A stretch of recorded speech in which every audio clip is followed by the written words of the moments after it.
নববর্ষ মানেই ভালো খাওয়া দাওয়া। নমস্কার, টিনের ট্রেস কুকারিতে আপনাদের সকলকে জানাই আমার সাদর আমন্ত্রণ। আজ আমি আপনাদের জন্য নিয়ে এসেছি প্রন রেজালার রেসিপি। প্রথমে চিংড়ি মাছে নুন মাখিয়ে মেখে নিতে হবে। এবারে কতগুলো রসুন, একটা বড় সাইজের পেঁয়াজ আর কাঁচা লঙ্কা মিক্সিতে বেটে নিতে হবে। এবারে কাজু বাদাম, চারমগজ আর টক দই, এটা আপনারা পরিমাণ মতো নিয়ে নেবেন, নিয়ে একসাথে বেটে নিতে হবে। এবারে কড়াতে সর্ষের তেল গরম করে চিংড়ি মাছগুলো হালকা করে সাঁতলে তুলে নিতে হবে। এই সময় আপনাদের অনেক অনুরোধ করছি, একটা লাইক দিয়ে আপনারা ভিডিওটি দেখুন। এইবার চিংড়ি মাছগুলো তুলে নিচ্ছি। এইভাবে সবগুলো ভেজে নেব।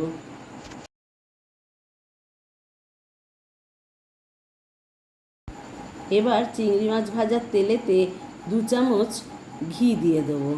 তাতে শুকনো লঙ্কা, তেজপাতা, জয়িত্রী, লবঙ্গ, ছোটো এলাচ, দারচিনি আর আস্ত গোলমরিচ দিয়ে একটু নেড়ে নেব। নিয়ে এবার বাটা মশলাটা দেব। পেঁয়াজ, রসুন, কাঁচা লঙ্কা বাটাটা দিলাম, তাতে আদা বাটা দিয়ে দিলাম 1 চামচ। এবার কাজু বাদাম, চারমগজ আর টক দই বাটাটা দিয়ে দিলাম, দিয়ে ভালো করে কষতে হবে। এটা কিন্তু একদম আঁচ কমিয়ে একদম লো ফ্লেমে রান্নাটা করবেন। মাঝে মাঝে ঢাকা দিয়ে দেবেন। যত ঢাকা দিয়ে রান্না করবেন দেখবেন রান্নার স্বাদ আরও বাড়বে। এইবার মশলার বাটি ধুয়ে একটু জল দিয়ে দিলাম, দিয়ে আবার ভালো করে নেড়ে ওই স্লো ফ্লেমে আবার কষতে হবে। এই সময় ঢাকা দিয়ে 5 মিনিট লো ফ্লেমেই কষতে হবে। যতক্ষণ মশলাটা কষা হচ্ছে আপনাদের একটা ছোট্ট করে পোলাওয়ের রেসিপি দেখিয়ে দিচ্ছি, এর সঙ্গে খেতে অতি সুস্বাদু লাগে। এবার কড়াতে সাদা তেলের সঙ্গে ঘি দিলাম, তাতে ছোটো এলাচ, লবঙ্গ, দারচিনি, গোটা গোলমরিচ দিয়ে ফোড়ন দিলাম। একটু নেড়ে নিলাম। ফোড়নটা ফুটে গেলে তাতে একটু কাজু বাদাম দিয়ে দিলাম। কাজু বাদামটা হালকা করে ভেজে নেব। ভেজে নিয়ে 80% কুক করা বাসমতি রাইস দিয়ে দিলাম।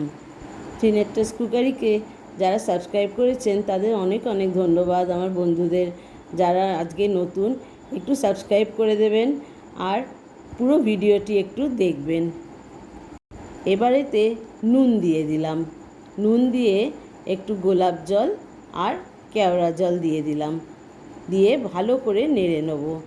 নিয়ে এই পোলাওটা খুব সহজে বানানো যায়, কিন্তু খেতে না অতি সুস্বাদু লাগে।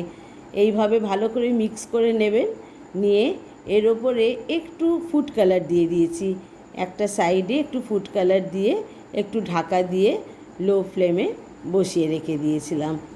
2-3 মিনিট পরে খুলে নিয়ে নেড়ে সার্ভ করেছি। 5 মিনিট পর ফিরে এলাম। ঢাকা খুলে ভালো করে গ্রেভিটা নেড়ে দিলাম। দেখুন কি সুন্দর পাশ থেকে তেলটা ছেড়ে গেছে। এবারেতে রঙের জন্যে অল্প করে কাশ্মীরি লঙ্কার গুঁড়ো দিলাম, দিয়ে ভালো করে আবার নেড়ে নিলাম। এইবারেতে ভাজা চিংড়ি মাছগুলো দিয়ে দিলাম।